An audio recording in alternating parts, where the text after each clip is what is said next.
where the opposition can go. In the absence of legitimate outlets for opposition, the mosque becomes the only outlet of opposition. Therefore, when you have an authoritarian regime, you don't have any alternative. You have the Islamization of dissent, because dissent has nowhere else to go. It's the mosque that becomes the real political institution. And when you have an authoritarian regime, the mosque becomes a political institution and religion becomes a more political religion. So you have Islamization of dissent, but you also have the politicization of Islam.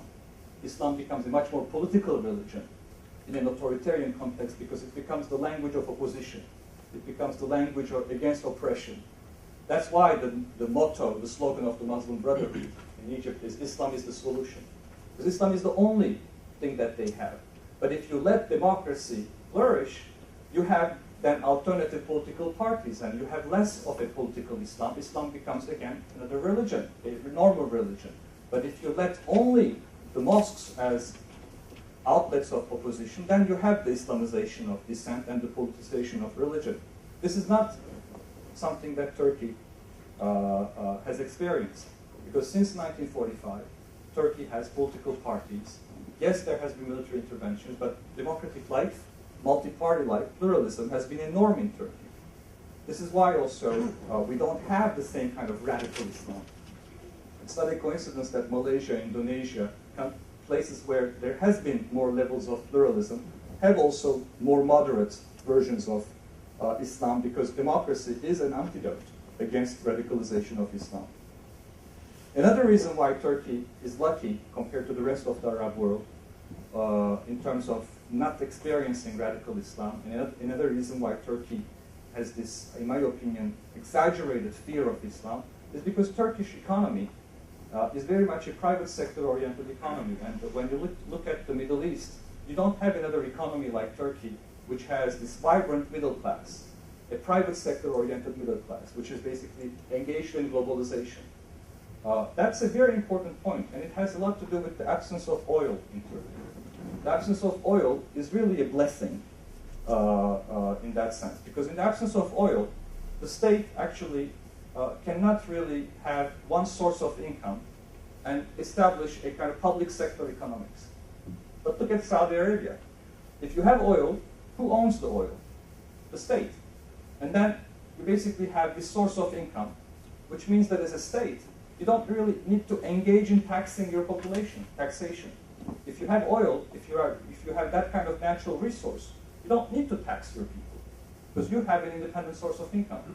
And that explains why Saudi Arabia has no income tax. What happens when you don't have taxation? You don't have representation, accountability. So it's much easier for oil economies, oil-based economies, or economies that do not have a vibrant middle-class private sector productivity, to engage in kind of authoritarian framework of basically not taxing their people and not allowing them accountability or representation. The Turkish context, again, differs here from the Middle East by the sheer fact that it has a very private sector-oriented, pro-globalization, diversified economy. And look at the situation in Turkey with the supporters of AK Party. They are very often the Anatolian bourgeoisie, what we call the Anatolian tigers. And those are basically the guys who want globalization. They have a vested interest in capitalism, a vested interest in globalization. And that brings forward stability. That doesn't bring forward an Islamic revolution. That brings forward a class which has vested interest in stability. They don't want to challenge the norms of the country. What they want is basically essentially more globalization, more opening, more liberties, and in a way that's conducive to a much more liberal context in Turkey. Another reason why I think secularists tend to exaggerate the headscarf issue and see it as the beginning of an Islamic revolution is because they don't understand the Sufi nature of Anatolian Islam. There's a disconnect between the elite in Turkey, I would argue the kind of state elite, an elite which looks at the West only as a model, a disconnect between them and Anatolian, what can be called Anatolian Sufi Islam. In Turkey, we have a Sufi tradition, and that Sufi tradition is something that is missing in large parts of the Middle East. There is a Sufi tradition also in North Africa, but the Turkish Sufi tradition has elements of basically a much more social, cultural Islam that does not want to enter into the political realm. That kind of Sufi tradition is also conducive to a less political Islam, but to a more cultural and social Islam, which wants to win hearts and minds, which wants to basically have a kind of educational agenda and social agenda, instead of having a blatant political agenda of overtaking the state. But again, many Turks see this social agenda and political agenda, the social and educational agenda, as an attempt to take the state over, to basically win the state. And again, I think that's an overblown fear. So the Sufi context is very important. And finally, I will conclude with this. Turkey is lucky compared to the rest of the Middle East because it has an anchor called the European Union, which no other Arab country, no other Muslim country has. The European Union enables Turkey to establish a kind of democratic coalition between different segments of society. The Kurds, the liberals, the Sufis, the AK Party crowd, even CHP, I mean, even the secularists, they want at least pay lip service to the European Union. And that kind of agenda of hoping to become a member of the European Union creates a consensus in Turkey. That kind of consensus is absent in Egypt or in Algeria. The clash there between secularists and the rest of society is much stronger. There's no potential to create a kind of social consensus or political consensus over the European Union. Think about AK Party.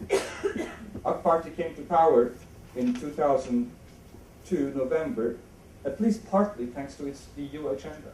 Without the EU agenda, you would not have really AK Party gaining legitimacy. Well, can the Moroccan AK Party, for instance, Moroccan JDP, have a similar agenda? Can they say we want to be part of Europe? It's not realistic. Can the Muslim Brotherhood say the same thing in Egypt? No. So that kind of legitimization through the European Union is something that is conducive to, I think, consensus in Turkey. And in that sense, this is also why we tend to exaggerate the Islamic threat in Turkey. And this exaggeration of the Islamic threat leads to less tolerance towards headscarves. That leads to a situation where we tend to see the headscarf as the beginning of an Islamic counter-revolution.